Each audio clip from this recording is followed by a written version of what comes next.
4 ವರ್ಷಗಳ ನಿರಂತರ ಶ್ರಮಕ್ಕೆ ಕೊನೆಗೂ ನ್ಯಾಯ ಸಿಕ್ಕಂತಾಗಿದೆ. ಬೆಂಗಳೂರನ್ನೇ ರಕ್ತದ ಹೊಕ್ಕಳಿ ಮಾಡೋದಿಕ್ ಹೋಗಿ ಈಗ ಆ ಕಿರಾತಕರು ಸಿಕ್ಬಿದ್ದಿದ್ದಾರೆ.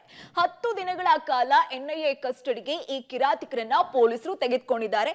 ಇನ್ನು ಎನ್ಐಎ ತನಿಖೆಯಲ್ಲಿ ಸ್ಫೋಟಕ ವಿಚಾರಗಳು ಕೂಡ ಬೆಳಕಿಗೆ ಬಂದಿದೆ. ರಾಮೇಶ್ವರಂ ಕೆಫೆ ಸ್ಫೋಟ ಆರೋಪಿಗಳ ವಿಚಾರಣೆ 10 ದಿನ ಎನ್ಐಎ ಕಸ್ಟಡಿಗೆ cafe bombers. Bengaluru Rameshwaram cafe bomb ಸ್ಫೋಟ ಪ್ರಕರಣ ಸಂಬಂಧ ತನಿಖೆ ಚುರುಕುಗೊಂಡಿದೆ. ಸ್ಫೋಟದ ಪ್ರಮುಖ ರೂವಾರಿಗಳಾದಂತಹ ಮುಸಾವಿರ್ ಮತ್ತು ಅಬ್ದುಲ್ ಮತೀನ್ ನನ್ನ 10 ದಿನ ಎನ್ಐಎ ವಶಕ್ಕೆ ನೀಡಿ ಬೆಂಗಳೂರು ಕೋರ್ಟ್ ಆದೇಶವನ್ನ ಕೊಟ್ಟಿದೆ. ಈ ಬೆನ್ನಲ್ಲೇ ಇಬ್ಬರು ಉಗ್ರರ ವಿಚಾರಣೆ ತೀವ್ರಗೊಂಡಿದೆ. ಬಂಧಿತ ಮತೀನ್ ವಿಘ್ನೇಶ್ ಅನ್ಮೋಲ್ ಕುಲಕರ್ಣಿ ಉದಯದಾಸ್ ಹೆಸರಲ್ಲಿ ಚಲಾವಣೆಯಲ್ಲಿದ್ದ. ಸಂಜಯ್ ಶಹಜಹಾನ್ ಹೆಸರಲ್ಲಿ ಮುಸಾಫಿರ್ ಓಡಾಡ್ತಾ ಇದ್ದ. ಎಲ್ಲಾ ಕಡೆ ನಕಲಿ ದಾಖಲೆ ನೀಡಿದ್ದು ತನಿಖೆಯಲ್ಲಿ ಗೊತ್ತಾಗಿದೆ. ಇನ್ನೇನು ಒಂದೆರಡು ದಿನದಲ್ಲಿ ಬಾಂಗ್ಲಾಗೆ ಎಸ್ಕೇಪ್ ಆಗಲು ಉದ್ದೇಶವನ್ನ ಇಟ್ಕೊಂಡಿದ್ದ ಅನ್ನೋದು ತನಿಖೆಯಲ್ಲಿ ಕೂಡ ತಿಳಿದು ಬಂದಿದೆ. ಯೋಧನ ಮಗ ಉಗ್ರ ಎಂಬುದೇ ದುರಂತ. ಎಂಜಿನಿಯರಿಂಗ್ ಪದವಿಗಾಗಿ ಬೆಂಗಳೂರಿಗೆ ಬಂದಿದ್ದ ಮತೀನ್. ಅಂದಹಾಗೆ ಅಬ್ದುಲ್ ಮತೀನ್ ತಂದೆ ನಿವೃತ್ತ ಯೋಧರು, ಯೋಧನ ಮಗ ಉಗ್ರ ಅನ್ನೋದೇ ದುರಂತ.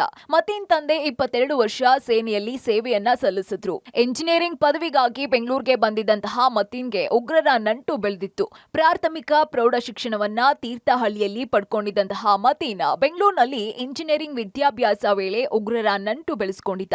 ಹಲವು ವಿಧ್ವಂಸಕ ಕೃತ್ಯಗಳಲ್ಲಿ ತೊಡಗಿದ್ದ. ಕಳೆದ 4-5 ವರ್ಷಗಳಿಂದ ನಾಪತ್ತೆಯಾಗಿದ್ದಂತಹ ಮತೀನ್ಗಾಗಿ ಎಲ್ಲೆಡೆ ಪೊಲೀಸರು ಹುಡುಕಾಟವನ್ನ ನಡೆಸ್ತಾ ಇದ್ರು. ಇನ್ನು ತೀರ್ಥಹಳ್ಳಿಯ ಮತೀನ್, ಶಾರೀಕ್, ಮುಸಾಫಿರ್ ಜೊತೆಗೆ ಇನ್ನೂ ಹಲವರು ಸಂಪರ್ಕದಲ್ಲಿ ಇರುವ ಶಂಕೆಯನ್ನ ವ್ಯಕ್ತಪಡಿಸಲಾಗಿದೆ. ಎನ್ಐಎ ತನಿಖೆಯಲ್ಲಿ ಸ್ಫೋಟಕ ಸತ್ಯಗಳು ಬಯಲು. ಮತೀನ್ ಜೊತೆ ಹಲವರು ಕೈ ಜೋಡಿಸಿರೋ ಶಂಕೆ. ತೀರ್ಥಹಳ್ಳಿಗೆ ಆರೋಪಿಗಳನ್ನ ಕರೆತರುವ ಸಾಧ್ಯತೆ. ಇನ್ನು ತನಿಖೆಯಲ್ಲಿ ಒಂದೊಂದೇ ಸ್ಫೋಟಕ ಸತ್ಯಗಳು ಹೊರ ಬರ್ತಾ ಇವೆ. ತೀರ್ಥಹಳ್ಳಿಯ ಶಾರೀಕ್ ಮುಸಾವಿರ್ ಹುಸೇನ್ ಸಹಾಯದೊಂದಿಗೆ ಮತೀನ್ ಉಗ್ರ ಚಟುವಟಿಕೆಯಲ್ಲಿ ಭಾಗಿಯಾಗಿದ್ದ ಅಂತ ಹೇಳಲಾಗ್ತಾ ಇದೆ. ಸದ್ಯ ತನ್ನ ಪುತ್ರ ಮತೀನ್ ಉಗ್ರ ಎನ್ನುವ ಸುದ್ದಿ ತಿಳಿದು ಆಘಾತ ಪಡ್ಕೊಂಡಿದ್ದಂತಹ ತಂದೆ ಮನ್ಸೂರ್ ಕಳೆದ ವರ್ಷ ಅನಾರೋಗ್ಯದ ಹಿನ್ನೆಲೆಯಲ್ಲಿ ಮೃತಪಟ್ಟಿದ್ರು. ಆದ್ರೆ ತಂದೆ ಮೃತಪಟ್ಟರು, ಮತೀನ್ ಬಂದಿರಲಿಲ್ಲ. ಇನ್ನು ತಂದೆ ಮೃತಪಟ್ಟಾಗ್ಲಾದ್ರೂ ಬರಬಹುದು ಅಂತ ಕಾದಿದ್ದಂತಹ ಪೊಲೀಸರಿಗೆ ನಿರಾಸೆಯಾಗಿತ್ತು. ಆದ್ರೆ ಈಗ ಸ್ಫೋಟ ಪ್ರಕರಣದಲ್ಲಿ ತಗ್ಲಾಕೊಂಡಿರೋ ಮತೀನ್ ವಿಚಾರಣೆಯನ್ನ ಪೊಲೀಸರು ಮುಂದುವರೆಸಿದ್ದಾರೆ. ಅಷ್ಟೇ ಅಲ್ಲ, ಆರೋಪಿ ಮತೀನ್ ಜೊತೆ ಇನ್ನೂ ಹಲವರು ಸ್ಲೀಪರ್ ಸೆಲ್ ಆಗಿ ಕೆಲಸ ಮಾಡಿರುವ ಸಂಶಯ ವ್ಯಕ್ತವಾಗಿದೆ. ಮತೀನ್ ಹಾಗೂ ಮುಸಾವಿರ್ ಹುಸೇನ್ ನನ್ನ ಎನ್ಐಎ ತೀರ್ಥಹಳ್ಳಿಗೆ ಕರೆತರುವ ಸಾಧ್ಯತೆ ಇದೆ. ಇನ್ನು ತೀರ್ಥಹಳ್ಳಿಯಲ್ಲಿ ಹಲವರ ವಿಚಾರಣೆಗೆ ಒಳಪಡಿಸುವ ಸಾಧ್ಯತೆ ಇದೆ.